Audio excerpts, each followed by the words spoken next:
আর যে দীপান্বিতা রায় যাদবপুরে 17 বছর বয়সে কম্পারেটিভ লিটারেচারে ভর্তি হয়েছিল আর যে MA পাশ করে ইউনিভার্সিটি থেকে বের হলো, দুজন আলাদা মানুষ। অনেক সময় আমার কন্ট্রোলে থাকে না, এটা একটা খুব অদ্ভুত ব্যাপার। লেখাটা তখন নিজের গতিতে এগোতে থাকে, মানে আমি হয়তো যেটা ভেবেছিলাম ঠিক সেরকমটা হলো না।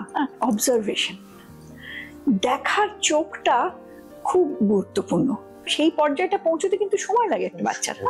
তো কিন্তু তার আগেই তার গল্পটা যে একটা বেশ ভালো ব্যাপার, সেই আকর্ষণীয় ব্যাপার, সেই আগ্রহটা তার কিন্তু তৈরি হয় গল্প শুনে। আমি একটা গল্পের অনুবাদ করলাম, সেটা নবনীতা দেবসেন ক্লাসে গিয়ে বলে এলো এই গল্পের অনুবাদটা দীপান্বিতা করেছে, ওর কাছ থেকে জেরক্স সাইক্লোস্টাইল, তখন সাইক্লোস্টাইল ছিল, সাইক্লোস্টাইল করে নিয়ে নিস। ভালোবাসাটা কোনো অপরাধ নয়। মানে একজন মানুষ একজনকে বিয়ে করেছে মানেই তাকে আর কারোর প্রতি তার কোনো ভালোবাসা জন্মাবে না বা কাউকে তার ভালো লাগবে না, এটা যারা বলে তারা সত্যি কথা বলে না। জীবনের কথা বলাটা খুব জরুরি। তোমার আজগুবি কল্পনার দৌড় যাই হোক না কেন, তোমার রহস্য অলৌকিকের আকর্ষণ যাই থাক না কেন, তুমি যদি শেষ পর্যন্ত জীবনের কথা বলতে না পারো তাহলে কিন্তু লেখক হওয়া যায় না। সমঝোতা করতে করতে করতে করতে এক সময় তো দেওয়ালে পিঠ থেকে যায় না, তখন কিছু করার থাকে না।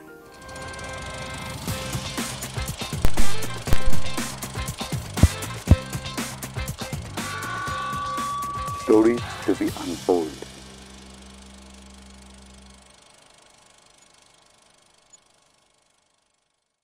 নমস্কার, আমি সৌমিক, আপনাদের হোস্ট। আচ্ছা, এমন কোনো বাঙালি কি আছে যে সারা জীবনে একটা লাইনও কোনো কবিতা লেখেনি অথবা কোনো না কোনো সাহিত্যের সাথে যুক্ত থাকেনি? মনে হয় না। আমাদের বাঙালিদের সাথে সাহিত্যের যোগ নিবিড়, বহু শতাব্দীর যোগ, সে যোগ। আর আজকে আমাদের যিনি গেস্ট, তিনি একজন প্রখ্যাত সাহিত্যিক। গত বছর যিনি বাল সাহিত্য একাডেমি পুরস্কার পেয়েছেন মহিদাদুর অ্যান্টিডোট এই লেখাটির জন্য। তবে শুধু শিশু সাহিত্যিক বললে তাকে খুব ছোট করা হয়। তিনি একাধিক বড়দের গল্প উপন্যাস রচনা করেছেন। আজকে আমাদের গেস্ট, আমাদের বিশেষ অতিথি Shrimati Dipanwita Roy. Welcome to the creative chronicles, আমাদের পডকাস্ট।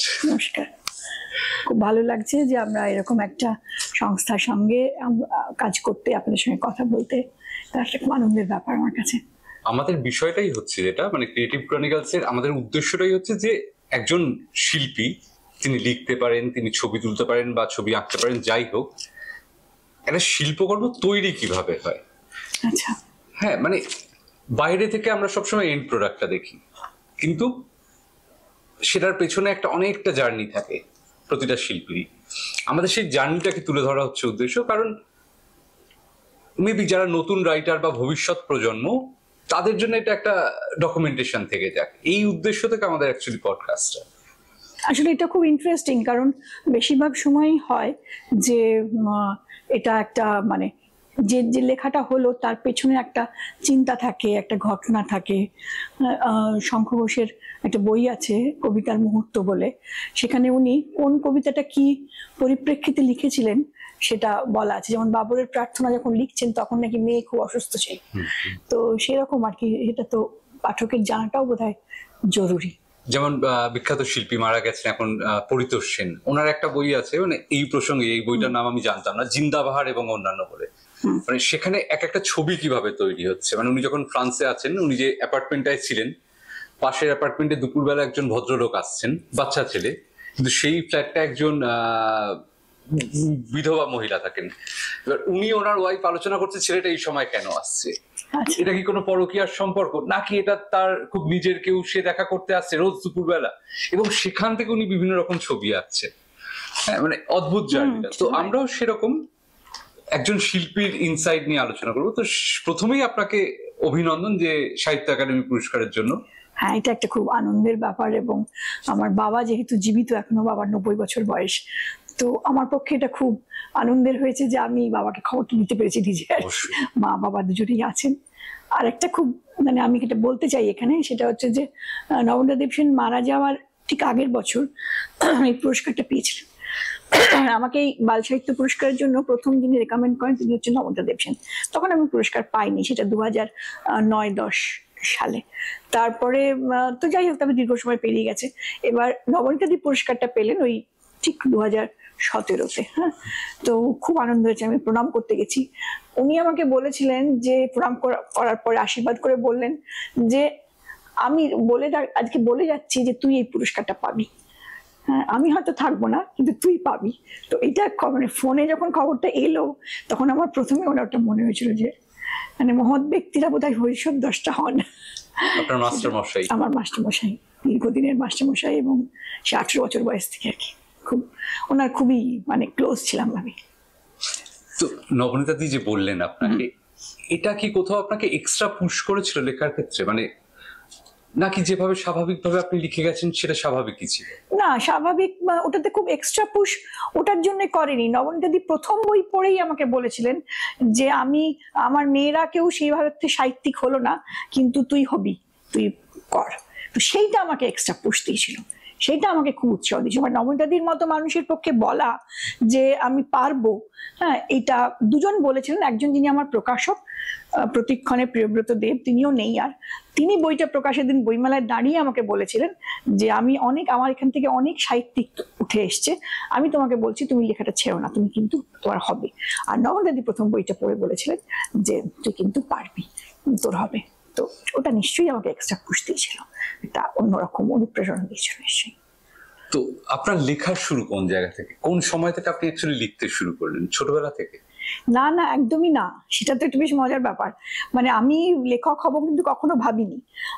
আমি বাংলা ইংরেজি দুটোই লিখতে ভালোবাসতাম। মানে সাহিত্যে আমার একটা ন্যাক ছিল, আমি ছোটবেলা থেকেই খুব গল্পের বই পড়ি এবং বাংলা ইংরেজি লিখি। আমাদের সময়ে আমাদের মাধ্যমিক এবং উচ্চ মাধ্যমিক দুটোতেই আমি রেকর্ড নম্বর পেয়েছিলাম, মানে আমাদের জেলায় সব থেকে বেশি নম্বর পেয়েছিলাম, তখন অত নম্বর পাওয়া যেত না। সাহিত্য নিয়ে পড়াশোনা করেছি, কম্পারেটিভ লিটারেচার নিয়ে পড়েছি যাদবপুরে, বই পড়তে ভালোবাসি, কিন্তু লিখবো কখনো ভাবিনি। যেটা হলো সেটা হচ্ছে যে আমার মেয়ে যখন ছোট, তখন মেয়েকে গল্প বলতে হতো প্রত্যেকদিন রাত্রিবেলা শোয়ার সময়। এবার নিজেদের মানে যে গল্প জানি সেই গল্প বলছি, কিন্তু তার তো স্টক ফুরিয়ে যায় একটা সময়, রোজ বলতে হলে তো খুব মুশকিল। তখন বানাতে শুরু করলাম। এই বানাতে গিয়ে দেখলাম যে কিছু কিছু গল্প ওর খুব পছন্দ হচ্ছে, মানে ও একাধিকবার বলছে যে ওই গল্পটা বলো তো, আবার ততদিন আমি হয়তো ভুলে গেছি, হ্যাঁ, আবার মনে করে করে বলতে হচ্ছে।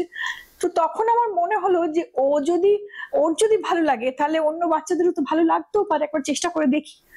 নিয়ে লিখতে শুরু করলাম আর কি। আর ওই প্রিয়ব্রত দেবের সঙ্গে, মানে প্রতিক্ষণের যিনি কর্ণধার, তার সঙ্গে আমার দীর্ঘদিন ধরে ভালো সম্পর্ক ছিল কাজের সূত্রে। তো উনি হঠাৎ একদিন আমাকে বললেন যেরকম জানো তো আমরা এবার একটা সেট অফ বাচ্চাদের বই বার করছি, হ্যাঁ, তো দুজন লেখক এখনো কম পড়ছে, আরো দুজন লেখককে ভাবছি কাকে নেওয়া যায়।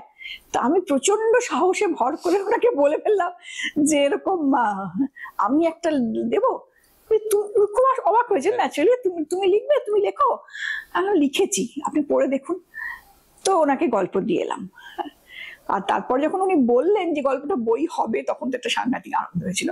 সেটাই হচ্ছে শুরু। এটা কত সালের ঘটনা মোটামুটি? প্রথম বইটা বেরিয়েছে 2008। আচ্ছা, অনেক পরে। হ্যাঁ, তো সেই জন্য আমার লেখালেখি শুরু অনেক পরে। তবে তারপরে বলতে পারেন যে আমি খুব দ্রুত চেষ্টা করেছি আর কি, সেটা একটা করে গেছি।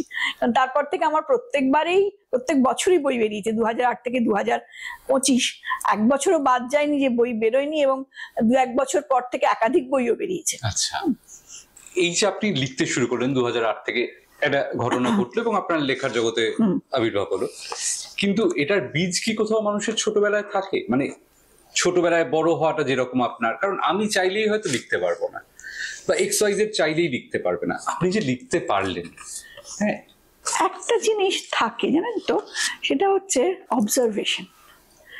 দেখার চোখটা খুব গুরুত্বপূর্ণ। হ্যাঁ, মানে আমি যে পরিবেশে বড় হয়েছি, আমার বোনও তো সেই একই পরিবেশে বড় হচ্ছে, একই বাড়িতে বড় হচ্ছে, একই রকম ভাবে বড় হচ্ছে। হ্যাঁ, কিন্তু আমি যখন ক্লাস 7-এ পড়ি, তখন আমার বাড়িতে একজন ভদ্রমহিলা কাজ করতো।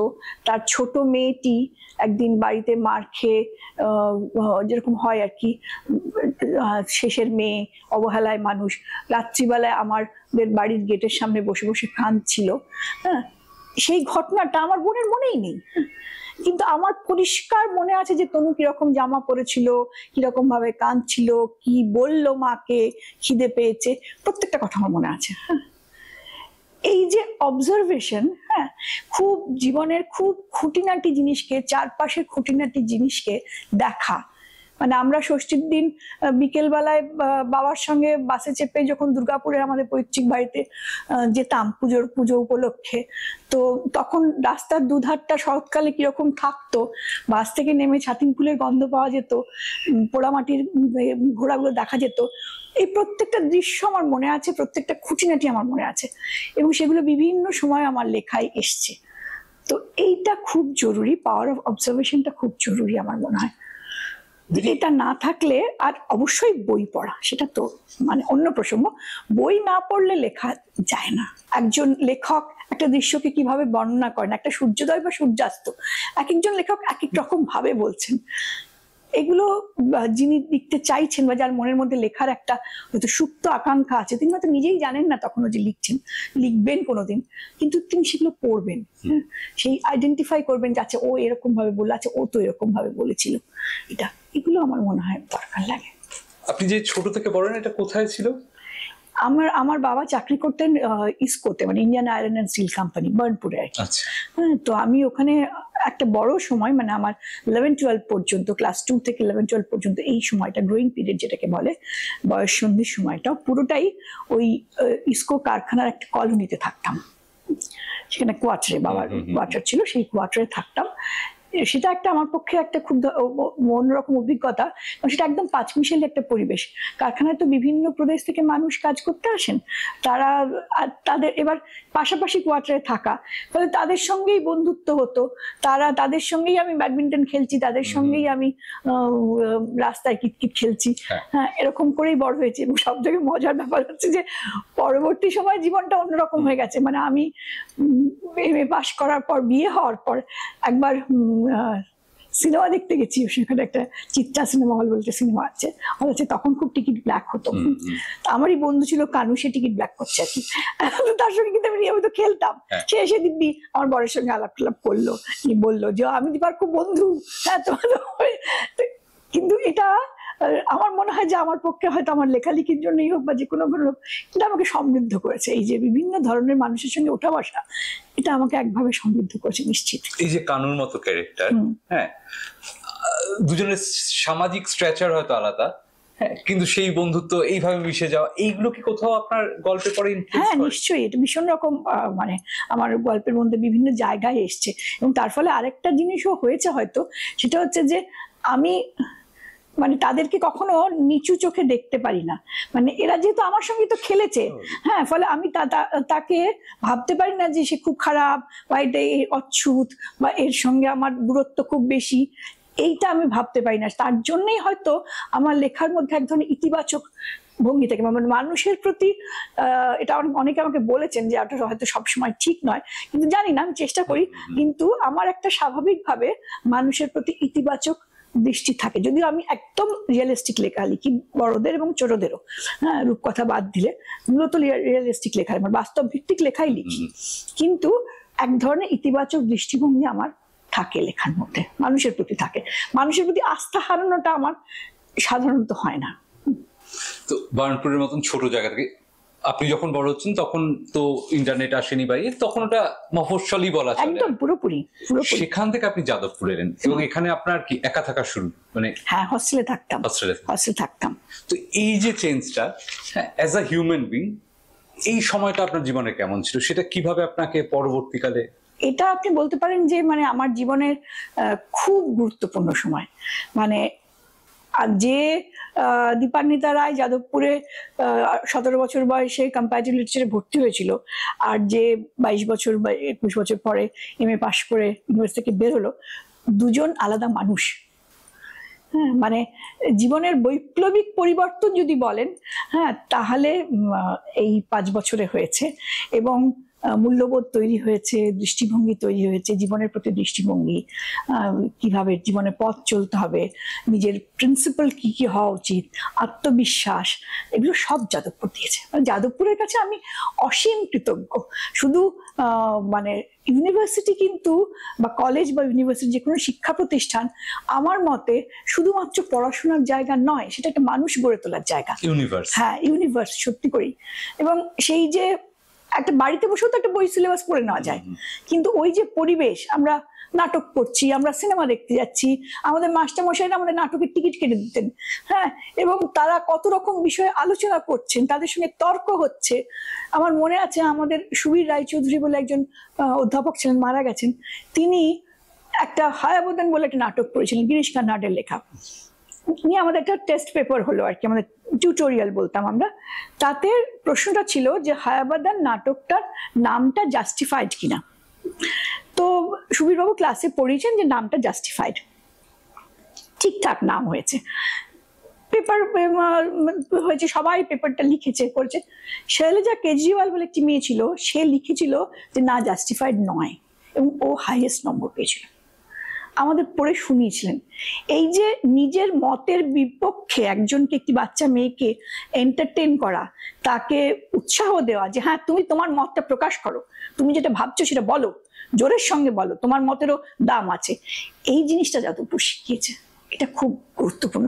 আমি একটা গল্পের অনুবাদ করলাম, সেটা নবনীতা দেবসেন ক্লাসে ক্লাসে গিয়ে বলে এলো এই গল্পের অনুবাদটা দীপান্বিতা করেছে, ওর কাছ থেকে জেরক্স, সাইক্লোস্টাইল, তখন সাইক্লোস্টাইল ছিল, সাইক্লোস্টাইল করে নিয়ে নিস। কি কনফিডেন্স বলুন দেখিনি। আমি আপনার লেখা পড়ে যেটা জেনেছি যে আপনার মাস্টারমশাই নবনীতা দেবসেন, তার একটা ভুল আপনি যেটা উনি বোধহয় বাইরে আপনাদের না হ্যাঁ জানিয়ে, হ্যাঁ, সেটা ফার্স্ট ইয়ার। তো এরকম নবনীতা দি আমাদের একটা পিরিয়ড নিতেন, সেটা সম্ভবত বুধবার ছিল, লাস্ট পিরিয়ড ছিল।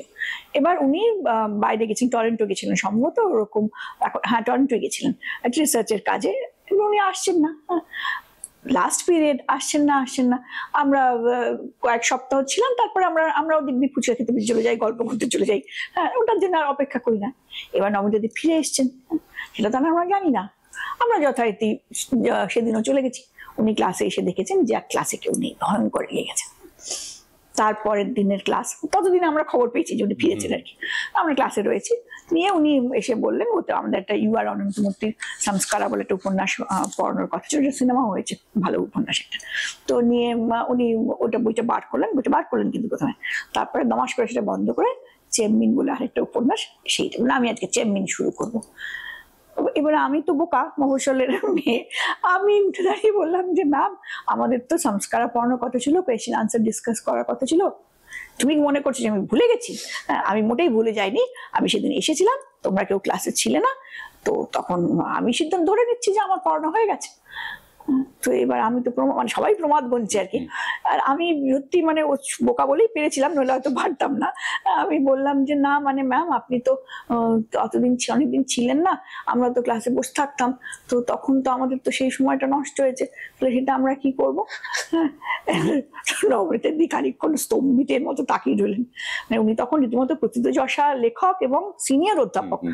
তো উনি তারপরে বললেন যে এরকম, আবার বইটা চেম্মিনটা বন্ধ করে ওটা খুললেন, নিয়ে সংস্কারা খুললেন, নিয়ে বললেন যে হ্যাঁ আমার ভুল হয়েছিল, আমার বলে যাওয়া উচিত ছিল, ঠিক আছে আমি সংস্কারা পড়াচ্ছি।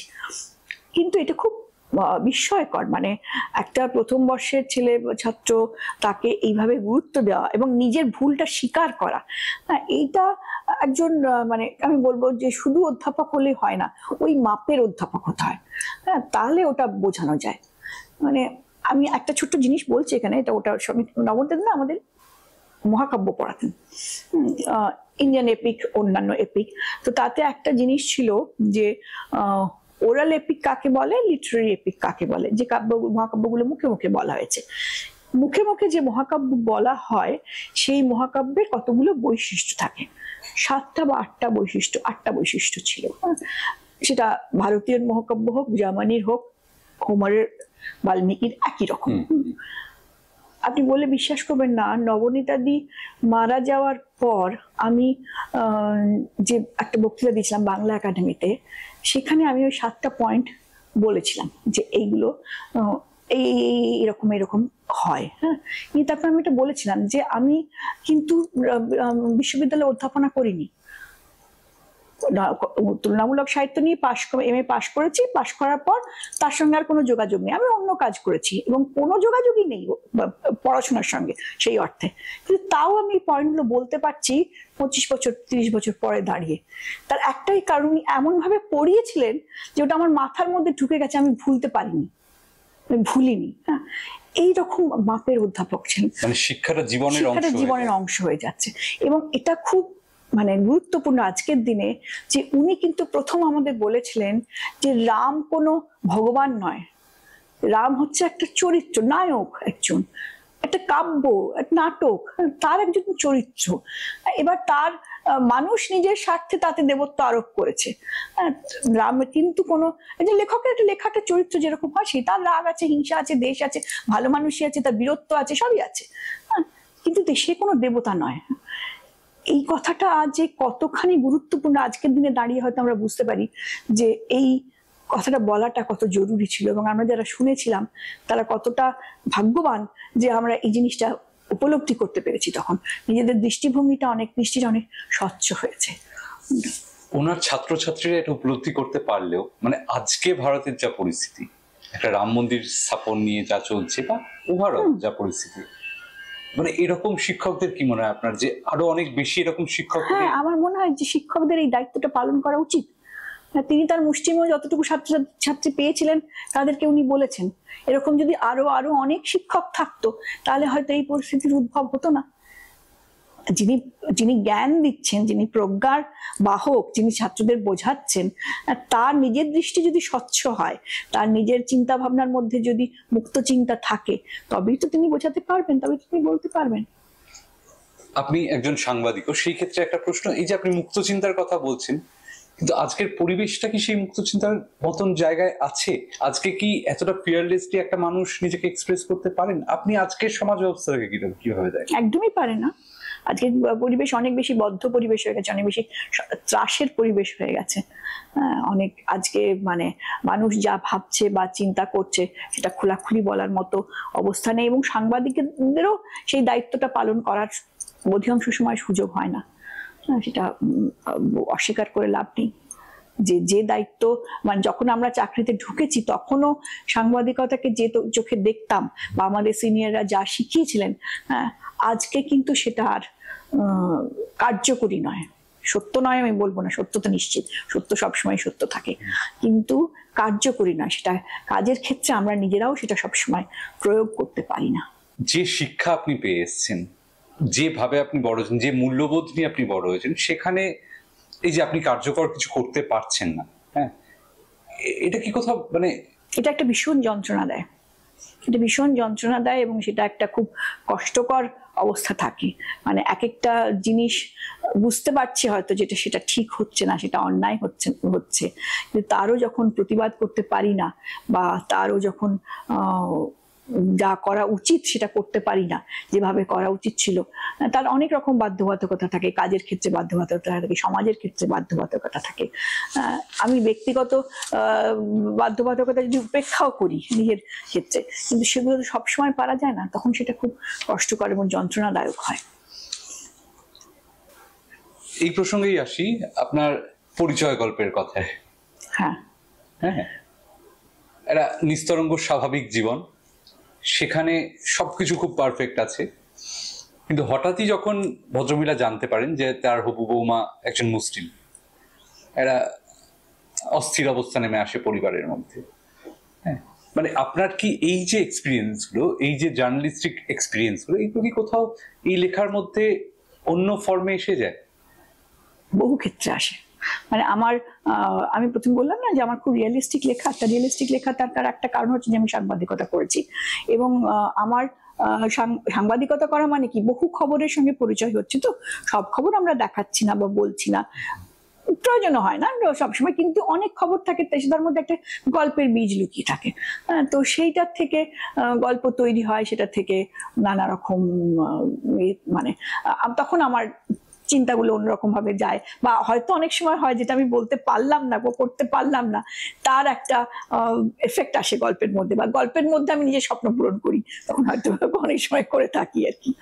মানে ওখানে যেগুলো আপনি হয়তো নীতিগতভাবে করতে হ্যাঁ, পারছেন না, করতে সেগুলো পারছি না, সেটা একটা নিজের একটা ইউনিভার্স সৃষ্টি করছেন গল্পের মধ্যে। গল্পের মধ্যে। এরকম একটা যে গল্প যেমন আছে, সেটা আমরা বিশ্ববিদ্যালয়ে যখন পড়তাম, যাদবপুরে ঠিক উল্টো দিকে ন্যাশনাল ইনস্ট্রুমেন্ট বলে একটা কারখানা ছিল।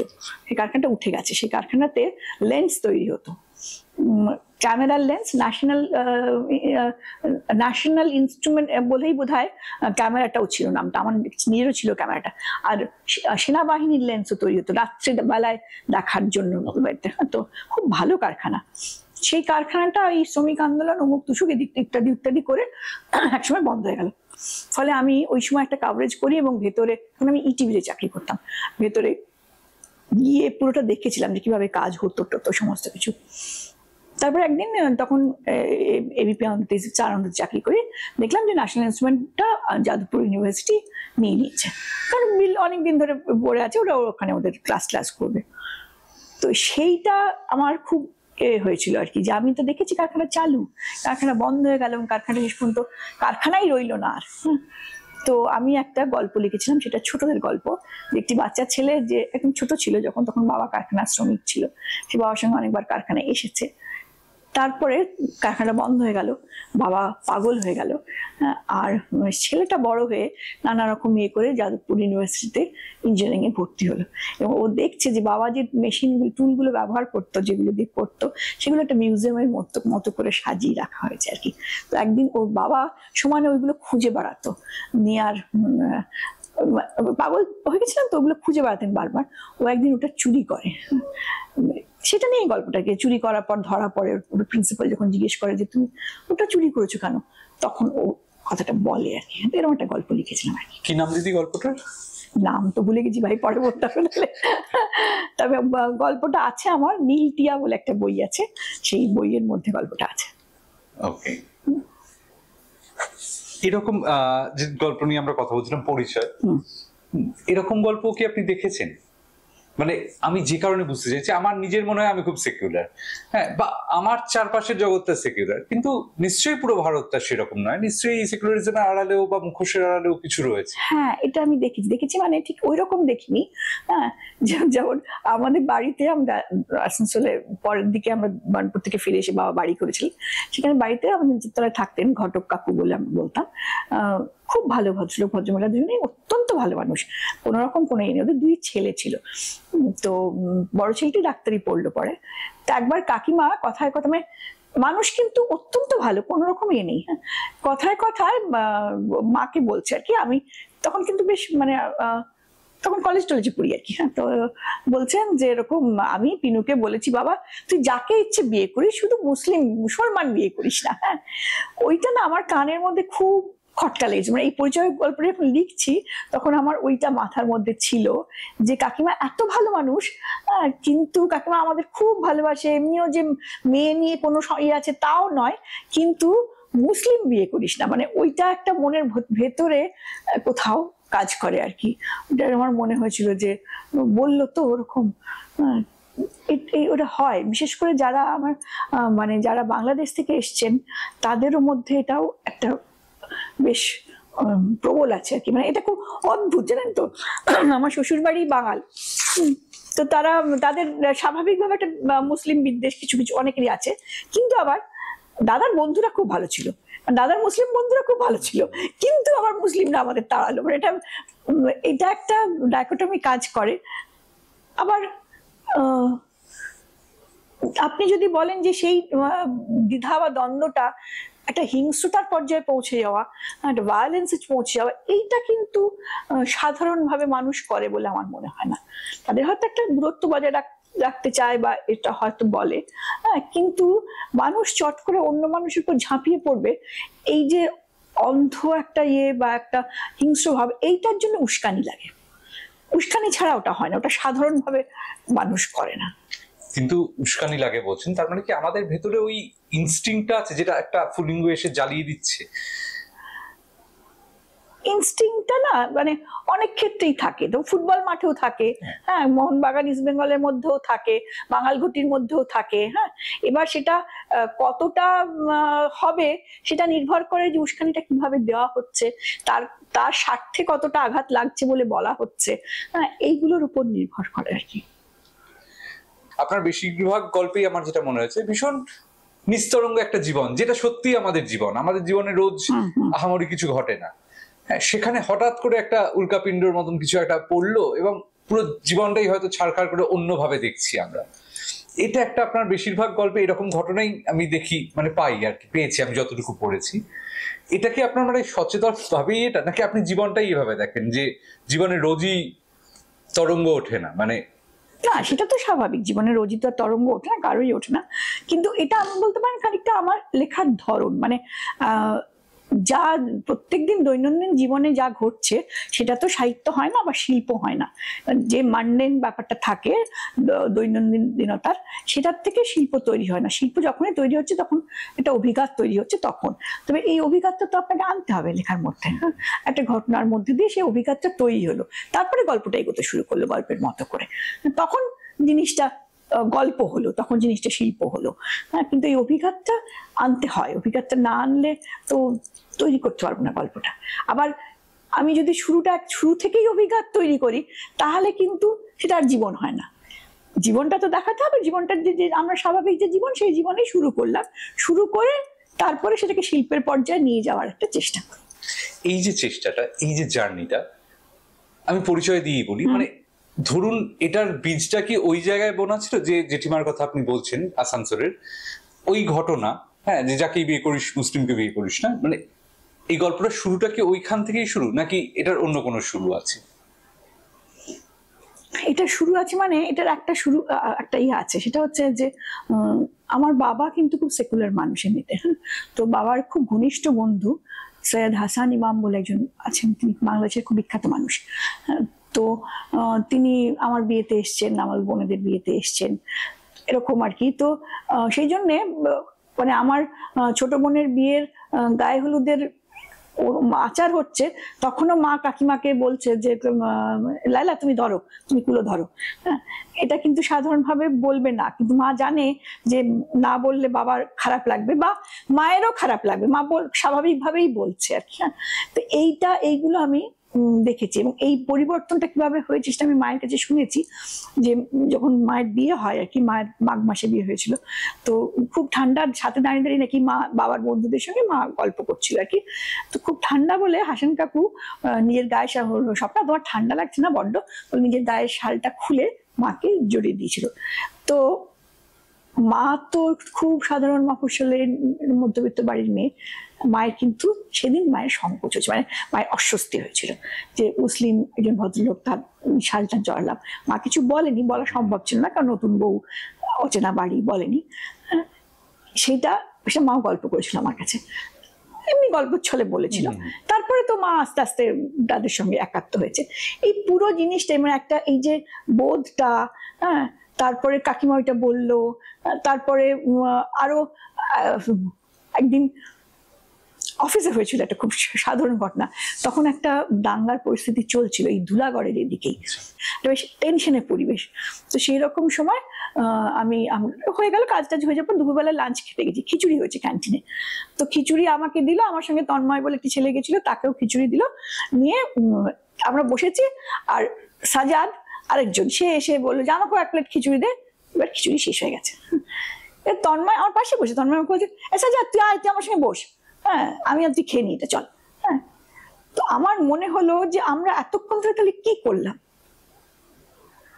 এতক্ষণ ধরে আমরা দেখলাম কিন্তু যে সাজাদও কাজ করলো, তন্ময় কাজ করলো, আমিও কাজ করলাম, খেতে বসে তন্ময় কিন্তু বলছে সাজাদ তুই আমার সঙ্গে খেয়ে নে। এই পুরোটা মিলিয়ে আমার পরিচয়টা লেখা, হ্যাঁ, এই সমস্ত এটা মিলিয়ে এই গল্পটা তৈরি হয়েছিল। জিনিসটা বোঝার দিদি, এই যে এই ঘটনাগুলো ঘটলো, আপনি একজন সেন্সেবল মানুষ, একটা রাইটার বা শিল্পীর যেটা থাকে একটা সেন্সেবল মন থাকে, সেই জায়গায় এই জিনিসগুলো আপনাকে অ্যাটাক করলো, ছাপ ফেললো।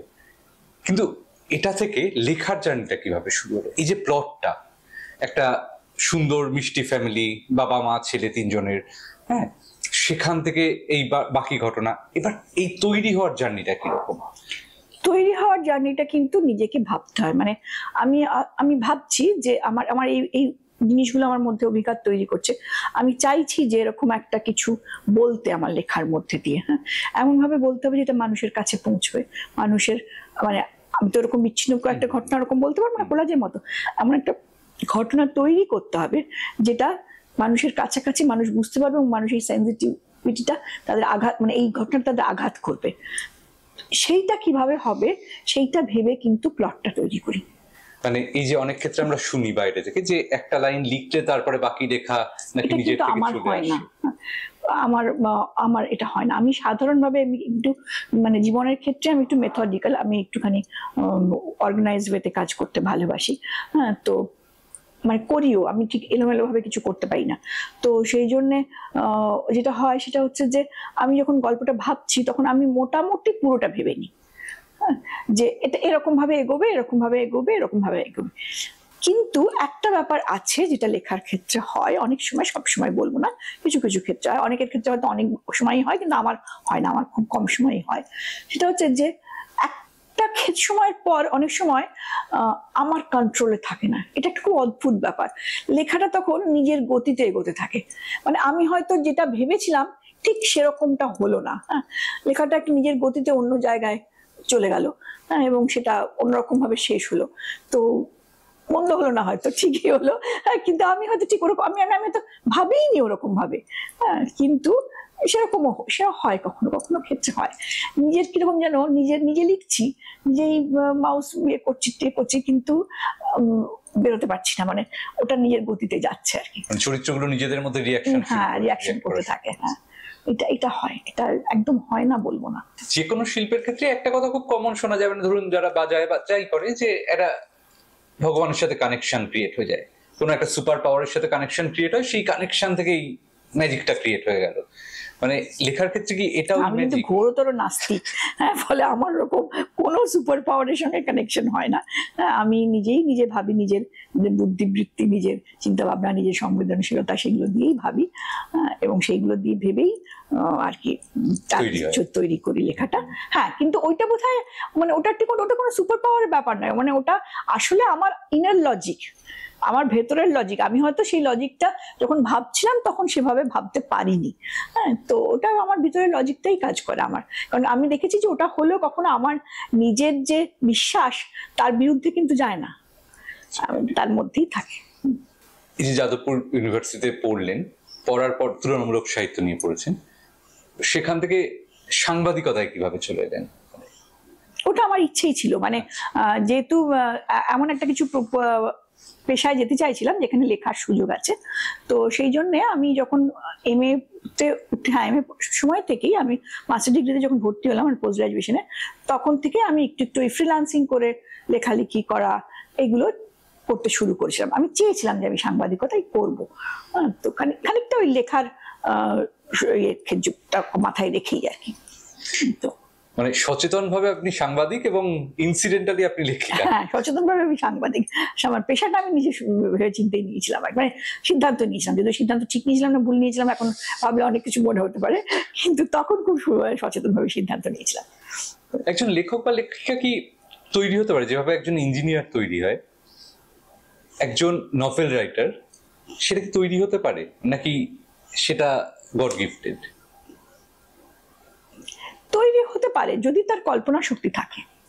হ্যাঁ, গড গিফটেড তো এরকম কিছু হয় না, আমাদের সবারই মানে কল্পনা শক্তি থাকে। এবার কল্পনা শক্তিটাকে কিভাবে কাজে লাগাবেন, কল্পনা শক্তিটাকে তার লেখার মধ্যে দিয়ে, এবং মানে 2% যদি আপনার ওই কল্পনা শক্তি বা ইয়ে হয়, বাকি 98% কিন্তু শতাংশ কিন্তু আপনার নিজের অধ্যবসায়।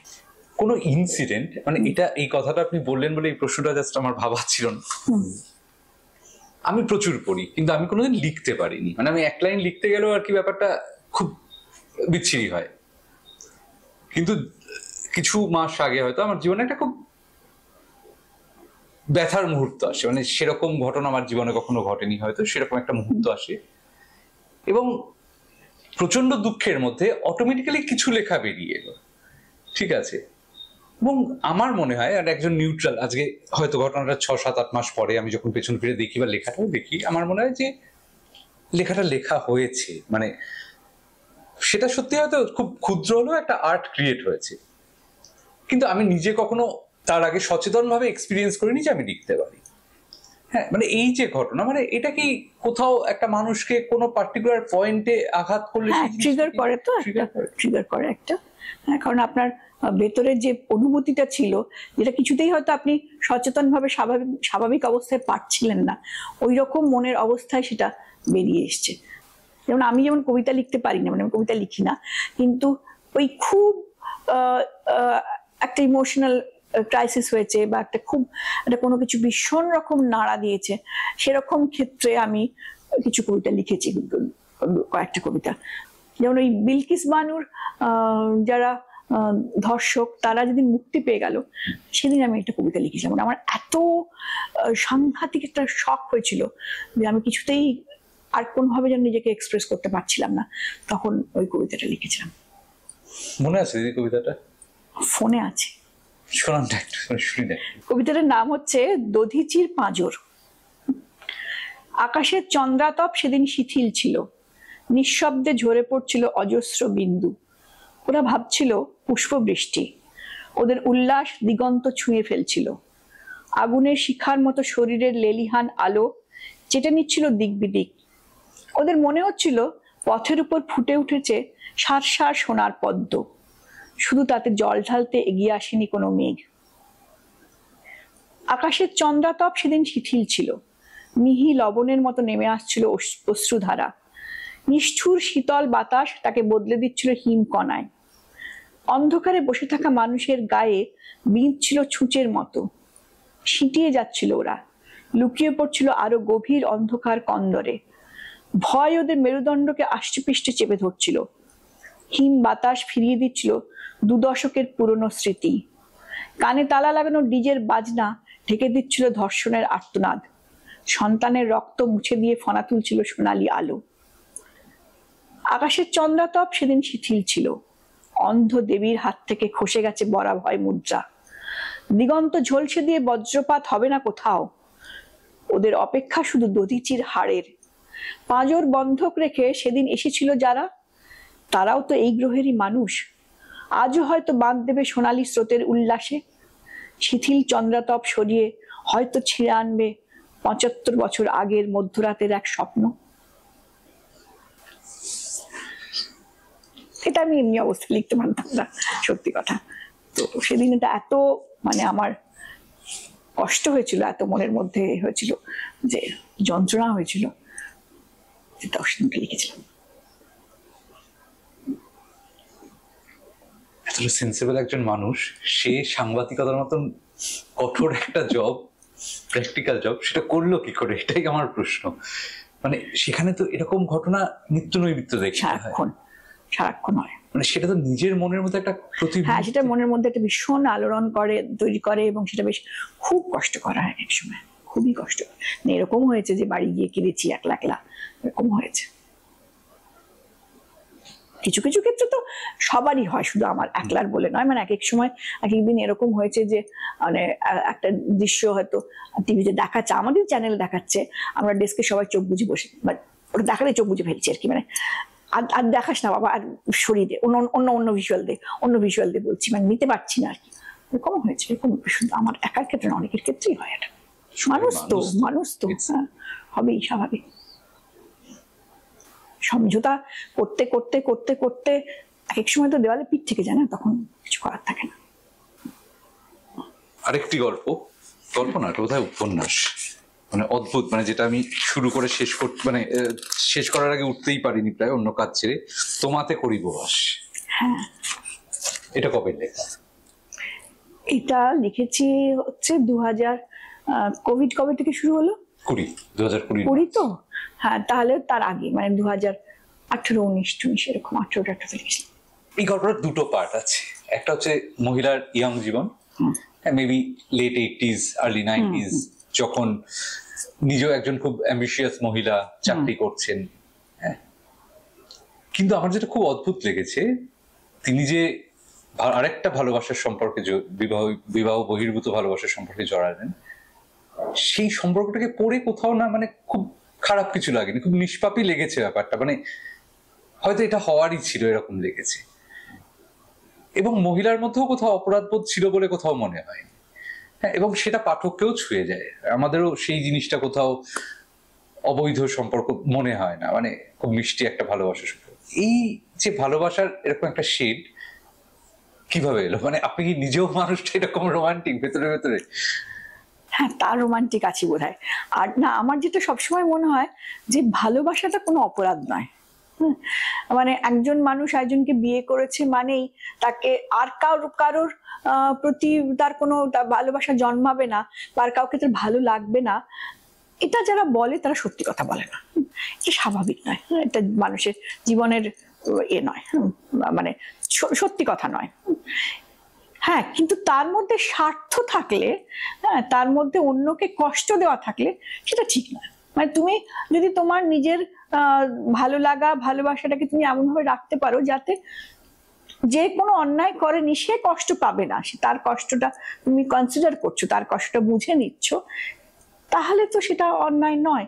মহিলার ক্ষেত্রে মহিলা যে জীবনটাতে কাটিয়ে এসছে এতদিন, আর এই ছেলেটির যে জীবন, সেই দুটোর মধ্যে অনেকটা পার্থক্য।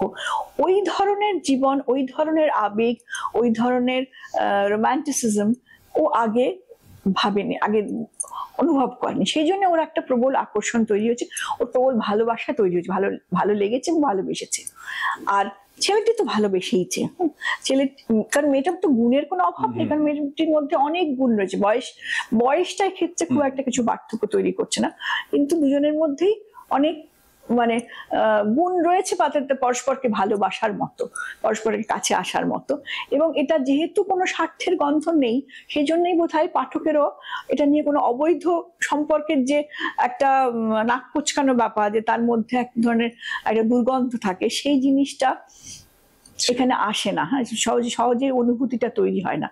এবং মানে স্বামীর প্রতিও এই যে মানে মারা যাওয়ার 5 বছর পরেও জন্মদিন পালন, তার স্বামী সেটা ভালোবাসতো বলে। হ্যাঁ, মানে আমি যাকে ভালোবাসছি তাকে ভালোবাসি, আমি তার প্রতি আমি অন্যায় করছি না, তাকে কষ্টও আমি দিতে চাইছি না, অন্যায় আমি করছি না। কিন্তু আমার নিজের যদি মনের একটা কোনো জায়গা, একজন মানুষের মধ্যে দিয়ে সবটা তো পূরণ হতে পারে না, কারো ক্ষেত্রে যদি একটু পূরণ হয় ঠিক আছে, তার সঙ্গে আমি আমার মনের একটা অংশ তাকে দিলাম, কিন্তু তার জন্য আমি অন্যকে কষ্ট দেব না। এবার আসি আপনার সম্পূর্ণ অন্য একটা দিক নিয়ে, সেটা হচ্ছে ছোটদের লেখা, যেটার জন্য আপনি সাহিত্য একাডেমি পুরস্কার পেলেন লাস্ট ইয়ার। এটা আমাকে খুব অবাক করে দুটো কারণে। এক হচ্ছে প্রথমত আজকের সময় দাঁড়িয়ে আপনি ছোটদের গল্প লিখছেন যখন সারা পৃথিবী জুড়ে ছোটদের বই পড়া কমে গেছে। কিরকম ব্যাপারটা, সেরকম সময় এই ছোটদের গল্প লেখা, এই ব্যাপারটা কিরকম? ছোটদের লেখার ক্ষেত্রে মানে আমি জানি না অবশ্য মানে কতটা পাঠক সংখ্যা কমেছে, বইয়ের পাঠক কমেছে, কিন্তু এখন তো আরো নানা রকম স্টোরি টেলিং ইত্যাদি তৈরি হয়েছে। তো সেই দিক থেকে আমি এক্স্যাক্টলি হিসেবটা বলতে পারবো না যে সত্যি কতটা পাঠক কমেছে। কিন্তু যেটা আমার মনে হয় সব থেকে বেশি সমস্যা, সেটা হচ্ছে একটা বড় অংশের প্রকাশক তারা ছোটদের বই ছাপতে চান না। দাদা মানে ছোটদের মানে আমি বলছি কিশোর বা ইয়াং অ্যাডাল্ট যাদের বলা হয় না, সেরকম বই তাও ছাপা হয়, কিন্তু একদম ছোটদের মানে বাচ্চাদের বই, রূপকথার বই, সেই বই ছাপানো অতি দুষ্কর ব্যাপার। খুব কম মানে প্রকাশক আছেন যারা এই ধরনের বই ছাপতে রাজি হন। মানে আমার একটা বই আছে এক ঝুড়ি গল্প বলে, তো সেটা গত বছর বইমেলায় বেরিয়েছিল। তো সেই বইটার প্রত্যেকটা গল্প হচ্ছে 100 থেকে 150 শব্দ 100 থেকে 150 শব্দের মধ্যে গল্পটা শেষ, প্রত্যেক পাতায় ছবি এবং খুব সুন্দর। সেই বইটা ছাপিয়েছেন অনুষা বলে একটি খুব ছোট প্রকাশক, এবং সেই বইটা ছাপার জন্য আমি প্রায় জনে জনে অনুরোধ করেছিলাম। মানে আমার নাম মোটামুটি শিশু সাহিত্যিক হিসেবে প্রতিষ্ঠিত হয়ে যাওয়ার পরেও রাজি হয়নি কেউ, কারণ ওটার জন্য নাকি যে খরচ হবে এবং যেরকম হবে সেটা লাভে পোষাবে না, সুতরাং তারা কেউই রাজি হননি।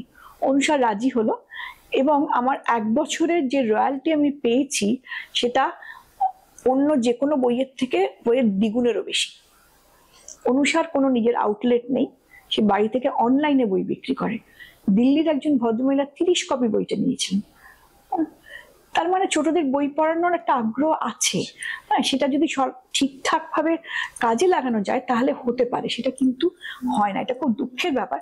এবং এটাও খুব সত্যি কথা যে আজকে মানে হাতে গোনা কয়েকজন একদম ছোটদের বই লেখে।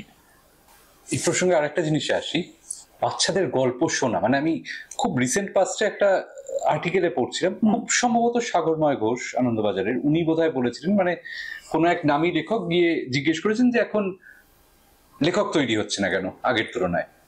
তো খুব সম্ভবত, আমি নামটা ভুল না করে, সাগরময় বাবু বলেছিলেন যে তার কারণ ছোটদের গল্প শোনা কমে যাচ্ছে। হ্যাঁ, যে তাদের ইমাজিনেশন পাওয়ারটা কমে যাচ্ছে। ছোটবেলায় দাদু ঠাকুমা বাবা মার কাছে যে ছোটবেলায় গল্প শুনতো সেটা খুব ম্যাটার করতো। তো এই জায়গাটাকে আপনি কিভাবে দেখেন? মানে সত্যি কি সেটা একটা বড় কারণ যে এখন? এটা একটা খুব সত্যি কথা, খুব ঠিক কথা। কারণ কি, আমি এই যে বাল সাহিত্য একাডেমির পুরস্কারের যে বক্তৃতা হয়েছিল সেখানে সাহিত্য একাডেমির যিনি ডিরেক্টর তিনি একটা খুব সুন্দর কথা বলেছিলেন। তিনি বলেছিলেন যে আমাদের সাহিত্যের সঙ্গে পরিচয় কিন্তু অক্ষর পরিচয়ের অনেক আগে হয়। আমার মা বা ঠাকুমা যখন আমাকে ঘুম পাড়ানি গান গেয়ে সেই তখনই কিন্তু আমাদের সাহিত্যের সঙ্গে পরিচয় হচ্ছে। সেই গানের কথাগুলোর মধ্যে দিয়েই কিন্তু আমাদের কালচারের একটা বহমানতা থাকে, সেটা বাচ্চার মধ্যে আসে। তারপরে তো আস্তে আস্তে তার অক্ষর পরিচয় হবে, তার শোনা হবে। এবার আমার রামায়ণ মহাভারতের গল্প যেমন আমি প্রথম শুনেছি আমার ঠাকুমার কাছে। আমাকে নালকের গল্প আমার দিদিমা পড়ে শুনিয়েছিলেন প্রথম। মা গল্প বলতেন নিয়মিত। হ্যাঁ, মানে পরবর্তীকালে যেগুলো সুখলতা রাওয়ের গল্পগুলো আমি বই গল্প পড়ে এ করলাম, তার অনেক গল্পই আমি দেখলাম যে মা আমাকে আগে বলেছিলেন। সুতরাং গল্প বলা এবং বাচ্চাদের গল্প শোনা, এই যে ট্রেডিশন আমাদের ছিল চিরকাল, এইটা কিন্তু কমে গেছে। মানে একে তো নিউক্লিয়ার ফ্যামিলি, তারপরে বাচ্চারা এত নানা রকম জিনিসে ব্যস্ত থাকে যে ঠাকুমার কোলের কাছে বসে যে গল্প শুনলাম সেই ব্যাপারটাই উঠে গেছে। হ্যাঁ, এটা কিন্তু যদি রিভাইভ করা যায় তাহলে কিন্তু আমার মনে হয় যে এটা খুব দরকার। কারণ গল্প যত শুনবে, একটা বই পড়া মানে কি, তার পড়ে তার রসগ্রহণ করতে হবে, তো তবে তো তার ভালো লাগবে। হ্যাঁ, তো সুতরাং সেই পর্যায়টা পৌঁছতে কিন্তু সময় লাগে একটা বাচ্চার। হ্যাঁ, তো কিন্তু তার আগেই তার গল্পটা যে একটা ভালো ব্যাপার, সেই আকর্ষণীয় ব্যাপার, সেই আগ্রহটা তার কিন্তু তৈরি হয় গল্প শুনে। আমি একটা কাজের সূত্রে বেশ কিছুদিন সৌমিত্র বাবুর সাথে অ্যাসোসিয়েটেড ছিলাম, 10-15 দিনের মতন। তো একটা অদ্ভুত জিনিস শুনেছিলাম, সেইভাবে হয়তো আমি ছোটদের গল্পকে তার আগে দেখিনি, যে উনি ফেলুদা নিয়ে যখন বোঝাচ্ছিলেন তখন উনি বলছেন যে ফেলুদা এমন একটা চরিত্র যেখানে মগনলাল মেঘরাজকেও খারাপ লোক মনে হয়, মানে ভিলেন, আজকের ভিলেনের মতন না। হ্যাঁ, যে একটা খুব কমিক টাইপের ব্যাপার আছে তার মধ্যে, সেরকম ভিলেন যে ওইভাবে ছুড়ে খেলা করছে, মজা দেখছে। আবার ফেলুদাও যে কোথাও বন্ধুর জন্য যে হয় এর প্রতিশোধ নেবো, না হয় গোয়েন্দাগিরি ছেড়ে দেবো। হ্যাঁ, ওই মূল্যবোধটা, যে বন্ধুর প্রতি মমত্ব, যে এইগুলো খুব ছোটবেলায় বাচ্চাদের মধ্যে কাজ করে ঢুকে যায়। হ্যাঁ, যে হয় এর প্রতিশোধ নেবো, না হয় বন্ধু গোয়েন্দাগিরি ছেড়ে দেবো, যেটা তার জীবন। এত বড় একটা স্টেটমেন্ট। তো এই যে ছোট ছোট জিনিসগুলো গল্পের মধ্যে ছিল, যেটা হয়তো আমি যখন পড়েছি বুঝতে পারি, আজকে সৌমিত্রবাবু বলার পর আমি যখন জিনিসটা আবার পড়েছি তখন বুঝলাম আচ্ছা এত জিনিস ছিল যেটা ঢুকে গেছে ছোট থেকে। তো আপনি যে ছোটদের গল্প লেখেন সেটা কিরকম, বা আপনার কি থট প্রসেস থাকে, বা আপনি কিভাবে জিনিসগুলো তৈরি করেন? ছোটদের গল্প খুব সচেতন ভাবে লিখি প্রথমত। হ্যাঁ, মানে হাবিজাবি লিখলাম, যা মনে হলো লিখে ফেললাম, কিছু আজগুবি জিনিসপত্র এরকম একদমই করি না। ছোটদের গল্পের ক্ষেত্রে নিজে খুব সচেতন থাকি। এবং ওই যেটা বলেছেন যে গল্পটা যাই হোক না কেন, সেটা গোয়েন্দা গল্প হতে পারে, সেটা ভূতের গল্প হতে পারে, সেটা মানবিক গল্প তো হতেই পারে, তার মধ্যে দিয়ে একটা কোনো ইতিবাচক কিছু, একটা কোনো জীবনের কিছু ভালো কিছু তাকে আমি দেওয়ার চেষ্টা করি সবসময়। সেটা খুব মজার হয়তো একটা গল্প হচ্ছে, বা সেটা হয়তো একটা খুব সাধারণ একটা গোয়েন্দার গল্প হচ্ছে, কিন্তু তা সত্ত্বেও এটা এটা এটা এটা করে থাকি, এটা খুব সচেতন ভাবেই করে থাকি। সেটা আপনার যেটা জন্য আপনি সাহিত্য একাডেমি পুরস্কার পেলেন, বাল সাহিত্য একাডেমি পুরস্কার, মহিদাদুর অ্যান্টিডোট, ভীষণভাবে স্পষ্টভাবে। আমি এই ঘটনার কথা উল্লেখ করলাম কারণ সৌমিত্রবাবুর ওই যে কথাটা বলা, সেটা আমি হাড়ে হাড়ে টের পেয়েছি বা অনুভব করেছি মহিতাদুর অ্যান্টিডোটে। হ্যাঁ, ওটা খুব সচেতন ভাবে লেখা, মানে ওটা অনেকদিন ধরে আমাকে হন্ট করছিল ওই বিষয়টা। আমি চাইছিলাম যে ওটা নিয়ে একটু মানে অনেকটা চিন্তা ভাবনা করে অনেকটা করে লিখেছিলাম। এবং এই যে পৃথিবীর মানে মানুষের সংবেদনশীলতার যে কত জরুরি, মানুষের ক্রিয়েটিভিটি যে কত জরুরি, এবং যাই মানুষ যে নিজেকে মানে প্রতিবাদ করতে শিখেছে, মানুষ যে নিজের অবস্থা বদলানোর জন্য চেষ্টা করে, তার কারণ তো এইগুলো, এছাড়া তো কোনো কারণ নেই। এটা বোঝা দরকার। আজকের দিনে দাঁড়িয়ে মানে আমি ছোট গল্পটা আপনার মানে ছোটদের গল্পটা যেটা রেলিভেন্স খুঁজে পেলাম, কোথাও এসেন্সটা সেই ঠাকুমার ঝুড়ির। কিন্তু বিষয়টা যেটা আমি দেখলাম যে আজকের দিনে হার্ডকোর আজকের দিনে দাঁড়িয়ে লেখা, যেখানে এআই বা রোবট আস্তে আস্তে টেক ওভার করছে,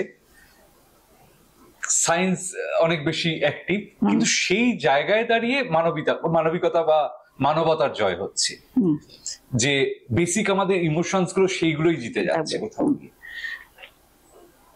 এই গল্পটা এলো কোত্থেকে এবং গল্পটার জিস্ট, এই দুটো জিনিস। এইটা আসলে আমি বিশ্বাস করি যে আলটিমেটলি মানবিকতাকেই মানে মানুষ তো মানুষই, মানুষকে মানুষেরই জয় হবে। হ্যাঁ, এআই কিছু কাজ করতে পারে, কিন্তু এআই তো মানে মানুষের বিকল্প হতে পারে না। হ্যাঁ, বা রোবট মানুষের বিকল্প হতে পারে না।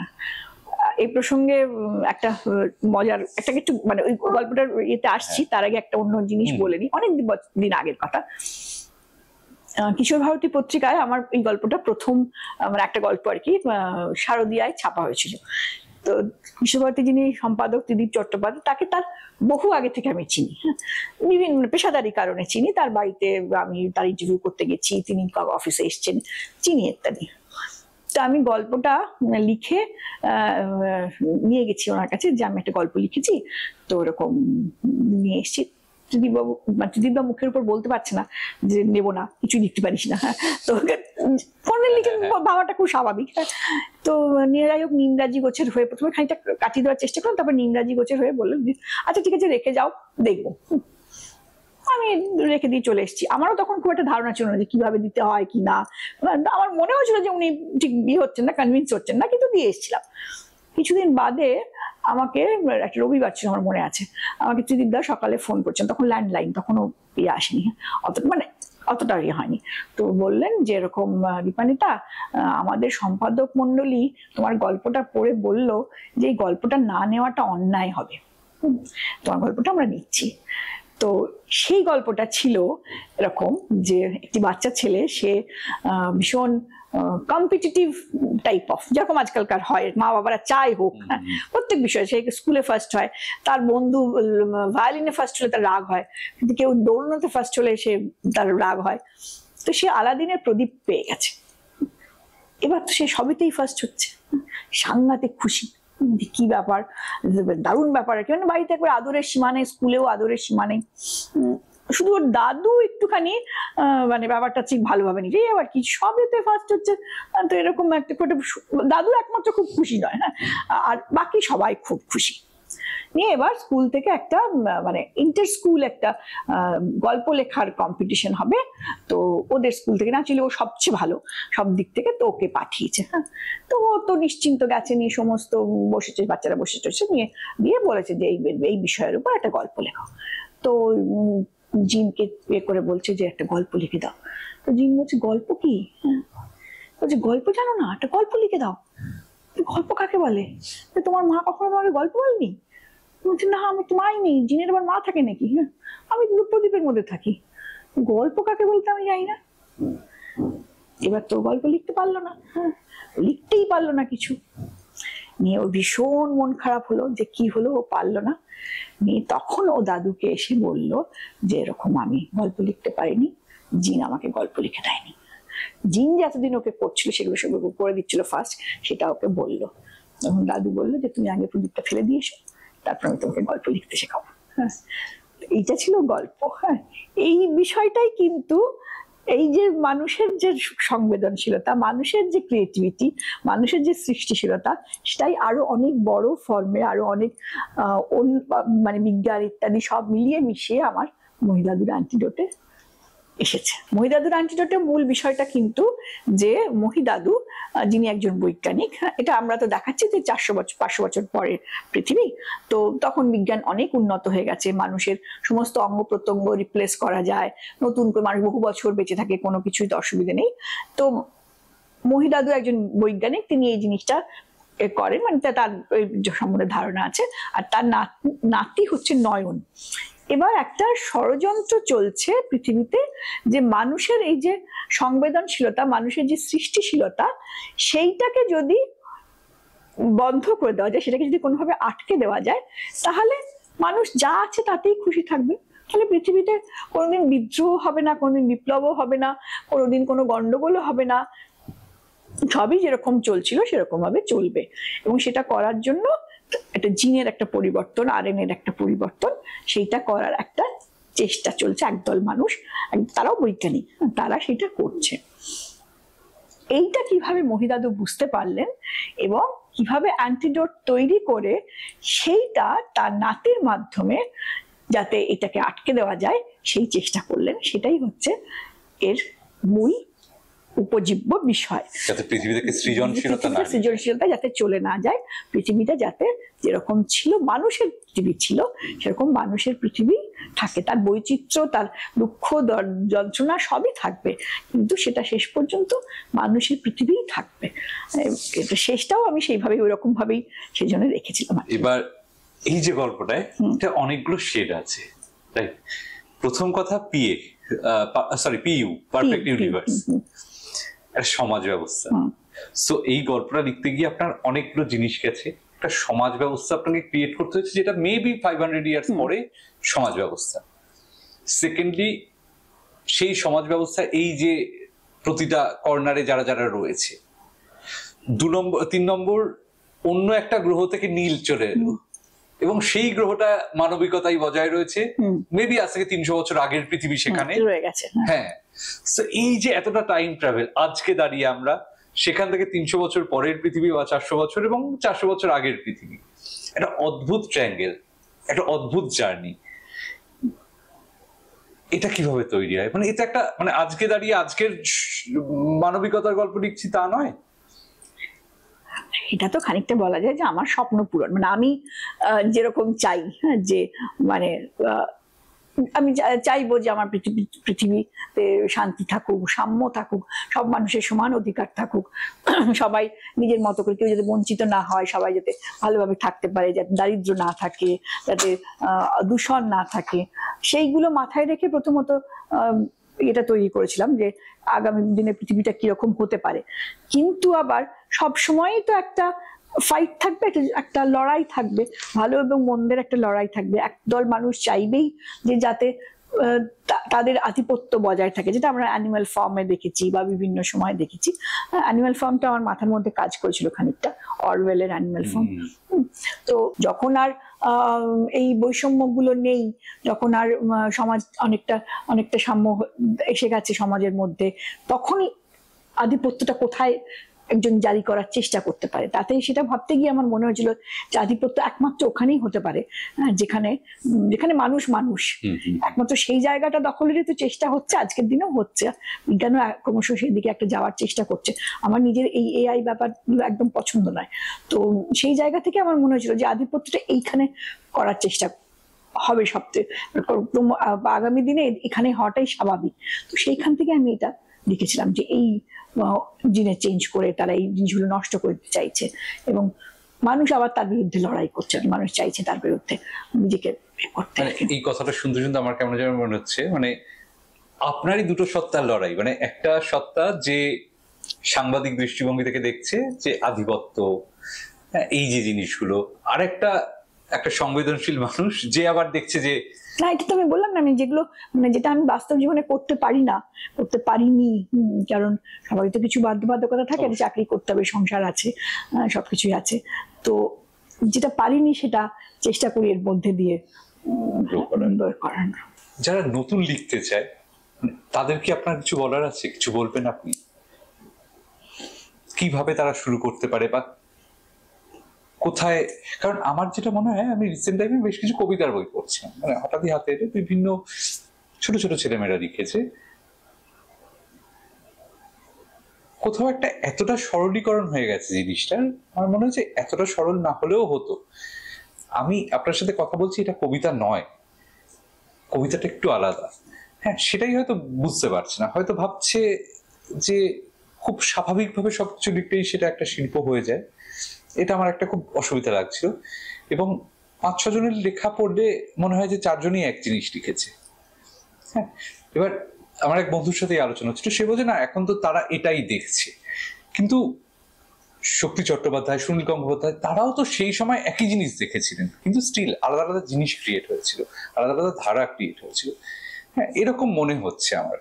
তো সেই জায়গায় দাঁড়িয়ে যারা নতুন লেখক, আমি ভুল হতে পারি, আমি নিশ্চয়ই অত তো পড়িনি, যতটা পড়েছি তাতে মনে হয় না, কবিতার কথা আমি বলতে পারবো না, কিন্তু গদ্যের ক্ষেত্রে এটা হচ্ছে ঠিকই। এটা একদিকে যে ভীষণ একই ধরনের লেখা হচ্ছে, এবং সেটা দুঃখের ব্যাপার যেটা, সেটা হচ্ছে যে এই ধরুন শারদীয়া মানে পুজোর আগে বা বইমেলার আগে অজস্র বই বেরোয়, বিশেষ করে ফেসবুকে সৌজন্যে আজকাল লেখার একটা প্রবণতা ভীষণ রকম বেড়েছে।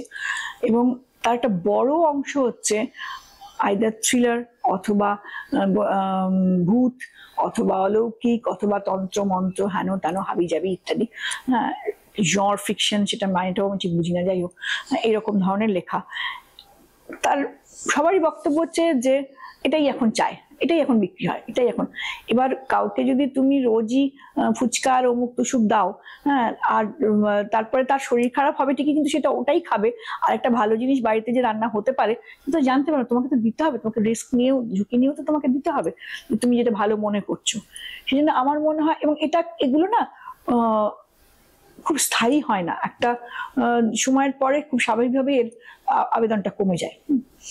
সেজন্য যারা লিখতে চায় তাদের কাছে আমার প্রথমত মনে হয় যে তাদের চিন্তা ভাবনাটা, মানে আমি কি চাইছি, আমি কি বলতে চাইছি, পাঠক কি চাইছে বা প্রকাশক কি চাইছে তা নয়, আমি কি বলতে চাইছি, আমার কিছু বলার আছে কিনা, হ্যাঁ, অন্যদের থেকে আলাদা রকম কিছু বলার আছে কিনা, আমারটা কেন পড়বে লোকে, আমারটা অন্যদের থেকে আলাদা কোথায়, কেন হবে, সেই জায়গাটা নিজের কাছে পরিষ্কার থাকা দরকার। এবং জীবনের কথা বলাটা খুব জরুরি।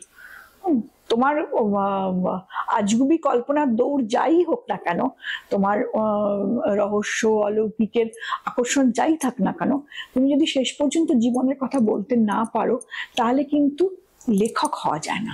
অন্তত লেখক কেন, আমি বলবো কোনো সৃষ্টিশীল মানুষই হওয়া যায় না। পৃথিবীর সমস্ত সমস্ত শিল্পীরাই কিন্তু আলটিমেটলি মানুষের কথাই বলেছে, জীবনের কথাই বলছে। যে পিকাসোই বলুন তার ছবিতে, বা মোৎসার্টই বলুন তার সুরে, আলটিমেটলি কিন্তু মানুষের কথাই বলে। এটা যদি না বলে তাহলে কিন্তু কোনো মহৎ সৃষ্টি কখনো করা যায় না। এটা আমি একটা খুব সাধারণ উদাহরণ দিচ্ছি, আমার নিজের ক্ষেত্রে উদাহরণ দিচ্ছি। গোয়েন্দা গল্প লেখার জন্য আমার কাছে খুব অনুরোধ আসে। লিখি, গোয়েন্দা গল্প লিখি না তা না, আমার বড়দের গোয়েন্দা, আমি ইনফ্যাক্ট আমার চরিত্রগুলো নিয়ে একটা কথা বলবো। গোয়েন্দা, বড়দের গোয়েন্দা, মানে মেঘনাদ বসু বলে আমার একটা বড়দের উপন্যাসে গোয়েন্দা চরিত্র আছেন। ভদ্রলোক পেশায় লেখক, কিন্তু তিনি কখনো গোয়েন্দা গল্প লেখেন না।